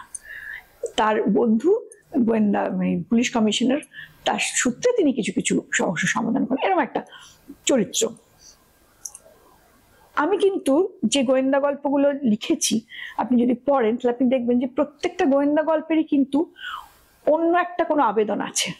সেটা সিম্পলি একটা খুন হয়েছে তার সমস্যার সমাধান হলো তা কিন্তু নয়, তার অন্য একটা জায়গা থাকে, সেটা কোথাও রাজনৈতিক কোনো ইয়ে থাকছে, সেটা কোনো সামাজিক কোনো দ্বন্দ্ব থাকছে। যেমন আমি একটা ছোট্ট উদাহরণ দিচ্ছি। একটি গোয়েন্দা গল্পে একটা খুন হয়, একজন চলচ্চিত্র অভিনেত্রী খুন হন। গল্পের শেষে জানা যায় যে মেয়েটির অল্প বয়সে একজন ছেলের সাথে একটা অ্যাফেয়ার ছিল। তো কলকাতায় ভালো পরিচালকের কাছে সুযোগ পাওয়ায় মেয়েটি সেই ছেলেটিকে করে তার সঙ্গে বিশ্বাসঘাতকতা করেই বলতে পারেন, সে চলে আসে, এবং চলে এসে তারপর নিজে সে খুব নাম করা অভিনেত্রী হয়েছে। ছেলেটি সুইসাইড করে। এবং এখানে আমি গল্পের নামটা বলছি না, কিন্তু আমি বলে দিচ্ছি যে খুন করেছিল মেয়েটিকে সে ওই ছেলেটির একজন ঘনিষ্ঠ আত্মীয়। তার রাগ ছিল যে তার দাদাকে কেন এরকম করলো। এটা হচ্ছে ঘটনা। তো উপন্যাসের শেষে কিন্তু মেঘনাদ অপরাধী কে সেটা আইডেন্টিফাই করলো, কিন্তু মেঘনাদ সে বলছে যে আমার মতে কিন্তু খুনি ও নয়, আমার মতে খুনি হচ্ছে ওই ছেলেটা যে সুইসাইড করেছে। কেন? এই মেয়েটির তো নিজের যোগ্যতা ছিল, বোঝা গেছে, ওর অধিকার আছে ওর সঙ্গে সম্পর্কটাকে ডিসকন্টিনিউ করে তার নিজের মতো করে বাঁচার। ও সুইসাইড করে ফেললো বলে, ও নিজের উপর আস্থা নেই বলে, নিজেকে করলো বলে শেষ পর্যন্ত আরেকজন অপরাধী হয়ে গেল ক্ষমা করার জন্য। কেন? তার নিজের এর বাঁচার অধিকার ছিল না? এর নিজের মতো করে নিজের জীবন কাটানোর অধিকার ছিল না? তো তার সঙ্গে প্রেম করেছে বলে তাকে সারা জীবন সে দায় বইতে হবে নাকি? এই কথাটা কিন্তু মেঘনাদ বলে। আমি এই জিনিসটা বলতে চাইছি যে আমি কিন্তু আমার নিজের জায়গাটা থেকে সরি না। আমি উপন্যাসটা লিখেছি, আমি উপন্যাসটা গোয়েন্দা উপন্যাসই লিখেছি, তার মধ্যে আরো গোয়েন্দা উপাদান অনেক কিছু রয়েছে, কিন্তু আমার যে প্রিন্সিপাল, আমার যে জীবনের দৃষ্টিভঙ্গি, তার থেকে কিন্তু আমি সরিনি, সেটা আমি সেখানে রেখেছি। আমার যে কথাটা বলা সেটা আমি বলেছি। আমি এতদিন ভাবতাম শুধু অভিনেতারাই আলাদা আলাদা চরিত্রে বাঁচে। আজ আপনার সাথে কথা বলতে গিয়ে বারবার মনে হচ্ছে, মানে এটা হয়তো জানা ছিল, কিন্তু হয় না মানে কথা বলতে গিয়ে ওটা রিয়েলাইজ করা যে আপনিও তো একাধিক চরিত্রে বাঁচছেন। এই যে মেঘনাদ কথাটা বলছে, অ্যাকচুয়ালি মেঘনাদ বলছেন না, বলছেন আপনি। বলছি হ্যাঁ, বা মহিদাদু অ্যান্টিডোট তৈরি করে পৃথিবীকে বাঁচিয়ে দিচ্ছেন না, বাঁচাচ্ছেন আপনি। এই যে এতগুলো চরিত্রে নিজের বাঁচা, মানে এতগুলো কল্পনায় ভেসে যাওয়া, হ্যাঁ মানে অদ্ভুত জার্নি। হ্যাঁ, এটা ইন্টারেস্টিং, এটা খুব মানে অমনি প্রেজেন্ট লেখক বলে না যে কিছু কিছু ইয়েতে থাকে। তো আমি ইচ্ছে করে গোয়েন্দা গল্পগুলো, আমার ছোটদের গোয়েন্দা গল্প বা বড়দের গোয়েন্দা গল্প, ছোটদের একটা গোয়েন্দার চরিত্র আছে, একাধিক আছে ইনফ্যাক্ট। একজন আছেন তার নাম দিগন্ত দেব, সেটাই মেনলি আর কি, দিনু টিকটিকি বলা হয় তাকে। তো আমার সানডে সাসপেন্সে অনেকগুলো গল্প হয়েছে দিনু টিকটিকি। তো দিনু টিকটিকি বাংলার অধ্যাপক, রবীন্দ্রসঙ্গীত গায়, ফুটবল খেলে, আবার একটা গোয়েন্দাগিরিও করে এরকম। আর দিনু টিকটিক কিন্তু বউ আছে, এবং বউ সাংবাদিক, সে মাঝে মধ্যে দিনু টিকটিকে কাজে সাহায্য করে। তো বাংলায় তো গোয়েন্দাদের বউটাও থাকে না, তো সেরকম। কিন্তু আমার গোয়েন্দা উপন্যাসগুলো লেখকের, মানে অমনি প্রেজেন্ট লেখকের লেখা, মানে লেখক বলছেন, মানে যেমন অজিত লিখে দেয় বা ওয়াটসন লিখে দেয় সেরকম নয়। হ্যাঁ, তো সেই জন্য চরিত্রটার মধ্যে আমাকে ঢুকতে হয় আর কি, মানে আমাকে চরিত্রটা করতে হয়। এত লেখার মধ্যে আপনার, মানে অনেক তো লিখেছেন, আপনার প্রিয় চরিত্র কোনটা সব থেকে? সেটা ওরকম বলা খুব মুশকিল। তো মেঘনাদ আমার বেশ পছন্দের চরিত্র। আর রেনো আর বেটো, মানে মেয়েটির নাম রেনেসা, সেইটির নাম মিতান। তো এই দুটো চরিত্র আছে আমার, সেটা ছোটদের, মানে ইয়াং অ্যাডাল্ট। এইটা আমি খুব মানে মজা করে এবং খুব সচেতন ভাবে তৈরি করেছিলাম। এরা দুজন হচ্ছে বন্ধু, দুজনে একই ক্লাসে পড়ে। মেয়েটি ইঞ্জিনিয়ারিং পড়ে যাদবপুরে, ছেলেটি ইকোনমিক্স অনার্স পড়ে। মেয়েটি ক্যারাটেতে ব্ল্যাক বেল্ট, ছেলেটি ভালো টেবিল টেনিস খেলে। দুজনে কিন্তু বন্ধু, কোথাও প্রেমের কোনো জায়গা নেই। এরা দুজনে মিলে বিভিন্ন রহস্য, বিভিন্ন মানে ওই ধরনের আর কি, যেরকম হয় সেরকম ধরনের সলভ করে। তার মধ্যে আমি অনেক রকম দেখিয়েছি, যেরকম এই গত বছর যে লেখা, এই বছর পুজোর সংখ্যায় যে লেখাটা বেরিয়েছে, সেটাতে হচ্ছে যে আপনি নিশ্চয়ই শুনেছেন যে এখন ক্রমশত রাসায়নিক সার এবং পেস্টিসাইড যেগুলো বন্ধ করার চেষ্টা হচ্ছে, এবং সেক্ষেত্রে একটা মূল বাধা হচ্ছে যে রাসায়নিক, বা আরেকটা জিনিস হচ্ছে সেটা হচ্ছে যে হাইব্রিড বীজ বন্ধ করার চেষ্টা হচ্ছে। পুরনো আমাদের যে ট্রেডিশনাল যে বীজ ছিল সেইগুলোকে আবার ব্যবহার করার চেষ্টা হচ্ছে। এদের ক্ষেত্রে প্রথম এবং প্রধান অসুবিধাটা হচ্ছে যে এই যদি বীজ আপনি ব্যবহার করেন, আজকে একটা হাইব্রিড বীজের যে ফলন হয়, এই বীজের ফলনটা তার থেকে কম। হ্যাঁ, এবার ওই ফলনের জায়গায় নিয়ে যেতে হলে মিনিমাম 3 বছর সময় লাগবে।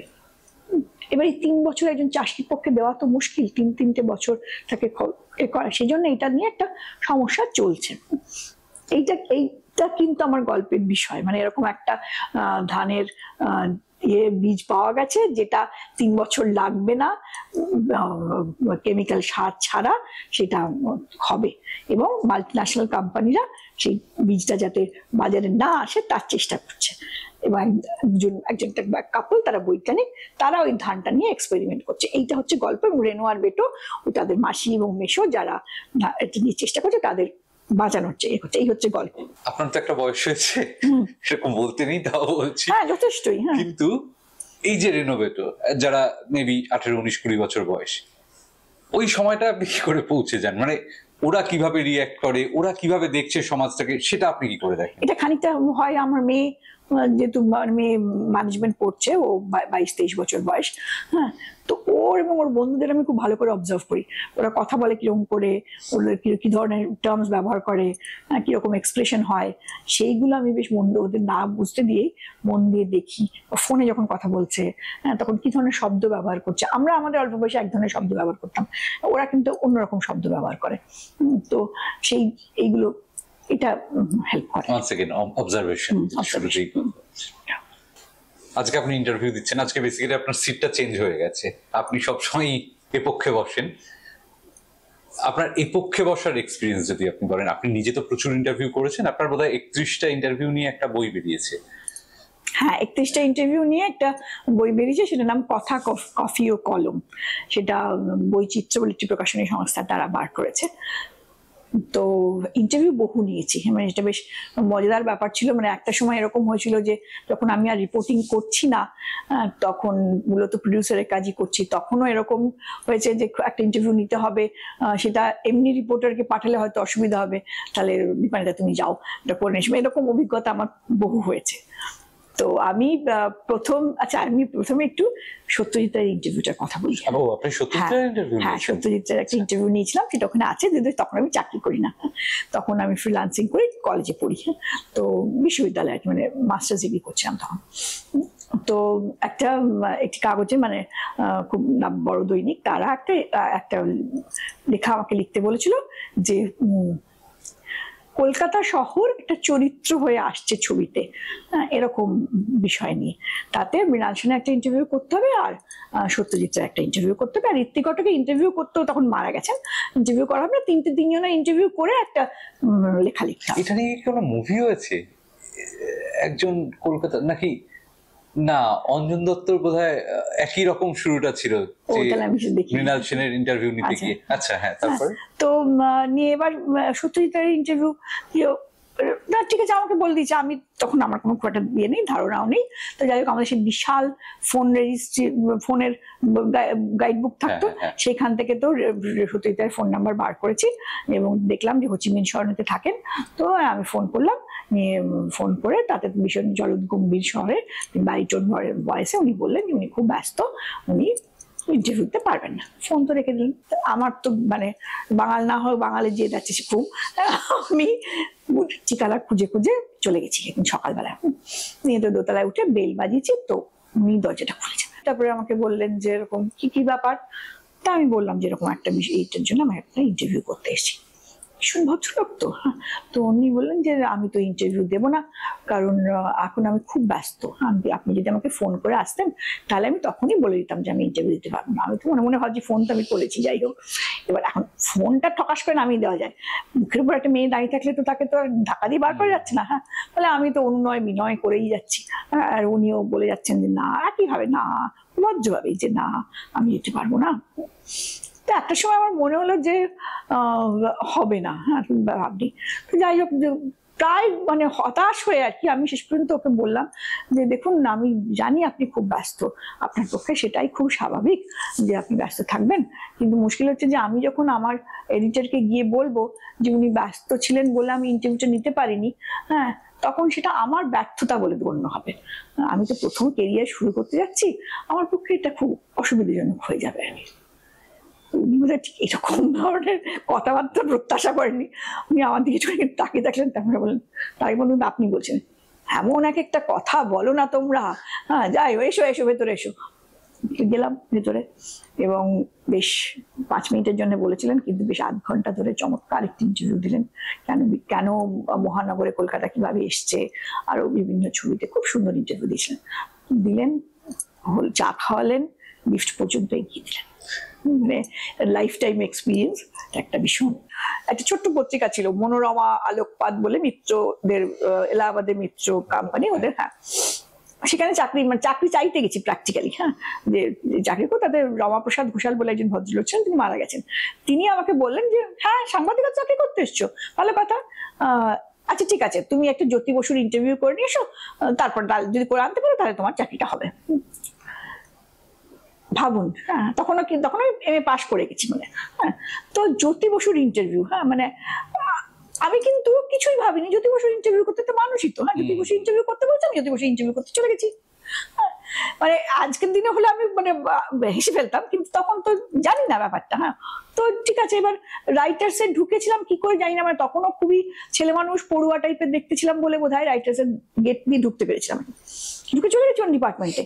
হ্যাঁ, এবং যে ওনার যে সচিব, যখন তাকে বলেছি যে এরকম ইন্টারভিউ করতে এসছি, তখন জিজ্ঞেস করছেন তুমি কোথায় কাজ করো। আমি কাজ করি না, আমি চাকরির চেষ্টা করছি। আমাকে বলেছেন ওনার ইন্টারভিউ করে নিয়ে আসতে।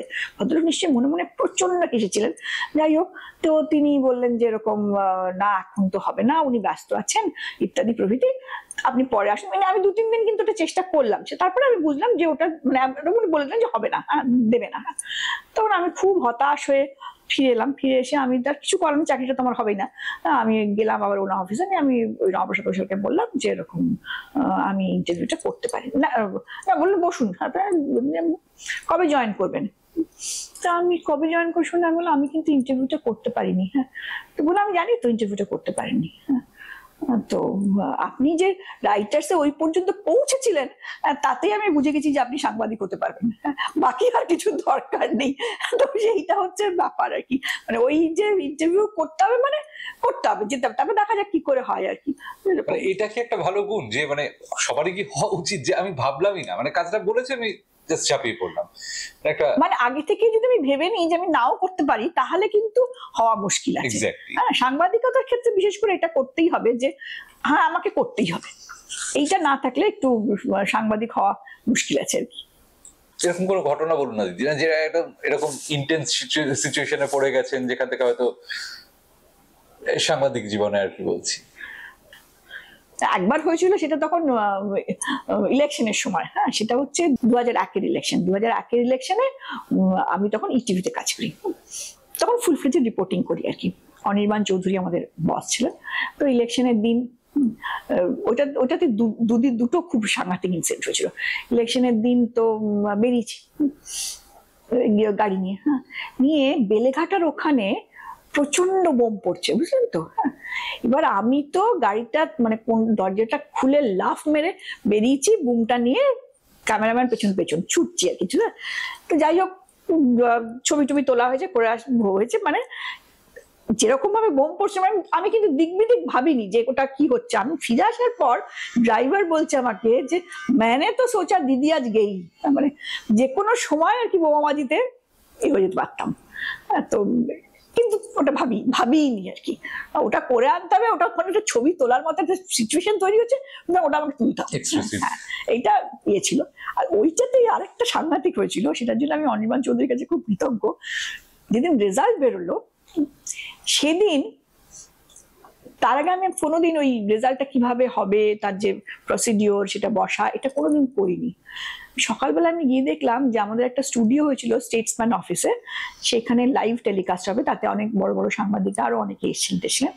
অনির্বাণ চৌধুরীকে ওখানে থাকতে হবে না, আমার বস যিনি তিনি থাকবেন, এবং তিনি আমাকে স্ট্রেট ওই চেয়ারটাতে বসিয়ে দিয়ে বললেন যে আজকে সারাদিন যা রেজাল্ট হবে, যাটা করতে হবে সে তোমাকে করতে হবে, একলা করতে হবে। জীবনে কোনো এই কাজটা করিনি, কিন্তু আমি করেছিলাম, ঠিকঠাকই করেছিলাম। মানে সেদিন আমার প্রথম রিয়াকশন ছিল যে দৌড়ে পালিয়ে যাই একদম। হ্যাঁ, কারণ ওটা যদি ঝুলে যায় তাহলে কি অবস্থা বুঝতে পারতো। মানে একটা চ্যানেলের দুর্নামে চূড়ান্ত হবে, সেটা ওটা কোনোভাবেই ঝুলন চলবে না, ওটা আমি কিছু জানি না প্রায়, কিন্তু করেছিলাম। কথা বলতে গিয়ে যেটা আমার মনে হচ্ছে, আমি আপনার ক্যারেক্টার গুলোকে অনেক, মানে আপনার তৈরি ক্যারেক্টার গুলোকে অনেক বেশি বুঝতে পারছি। এই যে ডাকাবুকো, এই যে করতে হবে তো করতেই হবে, এই যে নয়ন মহিদাদুর অ্যান্টিডোটে, সে হয়তো অতটা ট্যালেন্টেড না, প্রিমিয়াম সায়েন্টিস্ট সে নয়, তাকে হয়তো সেই দুনিয়ায় খুব অ্যাভারেজ চোখে দেখা হয়, কিন্তু সে অ্যান্টিডোটের জন্য ঝাঁপিয়ে পড়ছে, করতে হবে, দাদু বলেছেন। বা পাসওয়ার্ডের যে ভদ্রলোক, হ্যাঁ, তো এবার হয়তো ক্যারেক্টার গুলোকে রিলেট করতে পারছি। এবার হয়তো মনে হচ্ছে যে হ্যাঁ, সবকটা ক্যারেক্টারের মধ্যে ভীষণভাবে আপনি রয়েছেন টুকরো টুকরো ভাবে, এটা খুব ভালো লাগছে। কিন্তু এই যে এই ক্যারেক্টার নিয়ে কথা বলছি আমরা, এর মধ্যে এগুলো তো ভীষণ লৌকিক ক্যারেক্টার, এমন কোন ক্যারেক্টার আপনি তৈরি করেছেন যে ক্যারেক্টারটা আপনার খুব পছন্দের? না, ঠিক ক্যারেক্টার নয়, এটার আমার একটা বই আছে, নেই ঠিকানার চিঠি বলে। হ্যাঁ, নামটা খুব অদ্ভুত। সেটা হচ্ছে যে যে চিঠি লেখা হতে পারতো কিন্তু লেখা হয়নি। ঋত প্রকাশন থেকে বইটা বেরিয়েছিল হ্যাঁ। বছরখানেক আগে।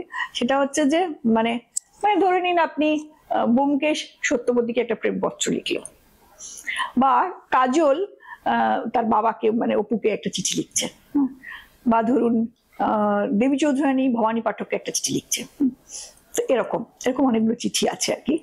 তো সেইটা আমার লিখতে খুব ভালো লেগেছিল। মানে ওটা লেখাটা শুরু হয়েছিল একটা ওই আপনার কারা একটা কোনো একটা পত্রিকা না মানে ই পত্রিকার থেকে আমাকে বোধহয় BanglaLive.com থেকে সম্ভবত ওরা আমাকে বলেছিল যে এরকম একটা এরকম ধরনের নতুন কিছু একটা কিছু দিতে। তো আমি বলেছিলাম যে এরকম চিঠি হতে পারে, তাতে বললো হ্যাঁ হতে পারে। তারপরে লিখেছিলাম প্রথম একটা দুটো, তারপর দেখলাম যে ক্রমশ লিখেই যাচ্ছি যে আপন মনেই প্রায় লিখে ফেলছি আর কি। তো নিয়ে অনেকগুলো হলো, এবং বইটা এখনো পর্যন্ত যারা পড়েছেন তাদের প্রত্যেকের খুব ভালো লেগেছে আর কি। তো বেশ অন্যরকম। দুটো বোধহয় আমি পড়েছি, একটা দেবী চৌধুরানীর চিঠিটা আমি পড়েছি। হ্যাঁ, তো সেখানে আমি চেষ্টা করেছিলাম যে যাতে মানে এরা যদি সত্যি সত্যি মানে আজকের দিনে ভাবতো বা ভাবার তাদের কিরকম ভাবে ভাবার হতো আর কি। বিশেষ করে যেমন একটা কৃষ্ণকে রাধা চিঠি লিখছে, হ্যাঁ সেরকম একটা রয়েছে, বা নন্দিনী চিঠি লিখছে রঞ্জনকে রক্তকরবীর, সেরকম একটা চিঠি রয়েছে।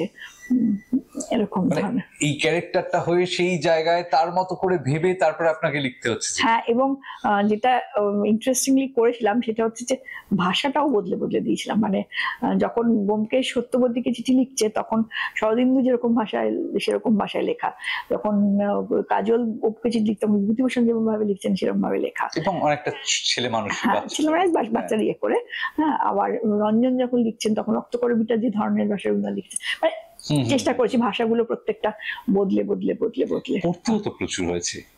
হ্যাঁ, পড়তে হয়েছিল, পড়া হয়েছিল, কারণ ব্যোমকেশ সত্যবতীকে ধরার জন্য আপনাকে সেই সিরিজটা অনেকটাই পড়তে হয়েছে। পড়া ছিল অনেকটাই, হ্যাঁ মানে লেখার জন্য পড়তে হয়েছিল। ওটাতে একটা একটা আছে একটা, সেটা অবশ্য ওরকম কোনো সাহিত্যের সঙ্গে সম্পৃক্ত নয়, সেটা ওই পার্কস্ট্রিট ঘটনাটার প্রেক্ষিতে আমি লিখেছিলাম। তো যে একজন কনভিক্ট মানে ধর্ষণের জন্য অভিযুক্ত, তার পরের দিন সাজা ঘোষণা হবে, তার স্ত্রী তাকে একটা চিঠি লিখছে আগের দিন রাত্রিবেলায়। তো সেটা ব্রত দিদি এমনি একদিন আমাকে বললেন তোর চিঠিটা পড়বো, তো পড়েছিল যে এত লোকে শুনেছিল, এত ভিউজ হয়েছিল যে আমিও ব্রত দিদি দুজনই খুব অবাক হয়ে গেছিলাম আর কি। তো ইউটিউবে ওরা দিয়েছিল, ওটা খুব পপুলার হয়েছিল আর কি। এই যে এত বই, এত লেখা, এত চরিত্র, এর মধ্যে আপনাকে যদি বলি বাঁচতে যে এটা এক্সক্লুসিভ, এটা আলাদা, মানে বাকি বইগুলোর থেকে এটা কোনো মিল নেই, সেরকম হলে আপনি কোনটা? সেটা একটা মজার আছে, সেটা হচ্ছে যে আমার দুটো চরিত্র আছে, একটা হচ্ছে তিলু, একটা হচ্ছে পানা, তিলকচন্দ্র আর পরাণচন্দ্র। এরা হচ্ছে গুপি আর বাঘার ছেলে, মানে গুপি গায়েন আর বাঘা বাইন। আচ্ছা, মানে সত্যজিৎ রায়ের গুপি গায়েন বাঘা বাইনের ছেলে, সত্যজিৎ রায়ের উপেন্দ্র কিশোরের। যদিও আমারটা সত্য, আপনি সত্যজিৎ রায় বলছেন যে এক অর্থে ঠিকই, ওখান থেকেই ইন্সপায়ার্ড। এটা একটা খুব মজার ব্যাপার হয়েছিল। একটা নন্দনে একটা অনুষ্ঠান হচ্ছিল, আমি ওই শিশু কিশোর একাডেমির সঙ্গে যুক্ত, তো তাদেরই একটা অনুষ্ঠান হচ্ছিল, তাতে সন্দীপ রায় এসেছিলেন।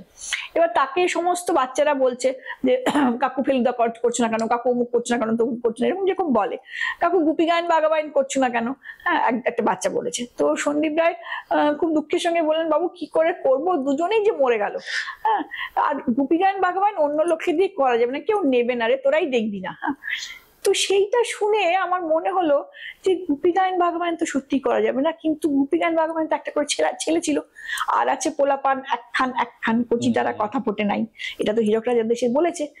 তাহলে সেই দুটো চরিত্রকে যদি তৈরি করতে পারি তাহলে কি হয় না। হ্যাঁ, তো তখন আমি ইয়ে করলাম যে গুপি গায়েন বাঘা বাইনের গুপির একটা ছেলে আর একটা ছেলে, তারা বড় হয়ে গেছে, নিয়ে তিলু আর পানা তৈরি হলো। তো এই বছর একটা বই বেরিয়েছিল আগে, তারপরে এই বছর তার 4টে উপন্যাস, ওরকম 4টে ইয়ে নিয়ে একটা আনন্দ থেকে এই বইটা বেরিয়েছে, গুপি বাঘা পোলাপানের 4 কাণ্ড বলে। এটা খুব পপুলার, মানে খুব বাচ্চারা পছন্দ করে। মানে আমি জানতাম না, আমি এটা বইটা পড়িনি, মানে নিশ্চয়ই মানে অদ্ভুত, মানে কনসেপ্টটাই আলাদা, মানে ছোটবেলার।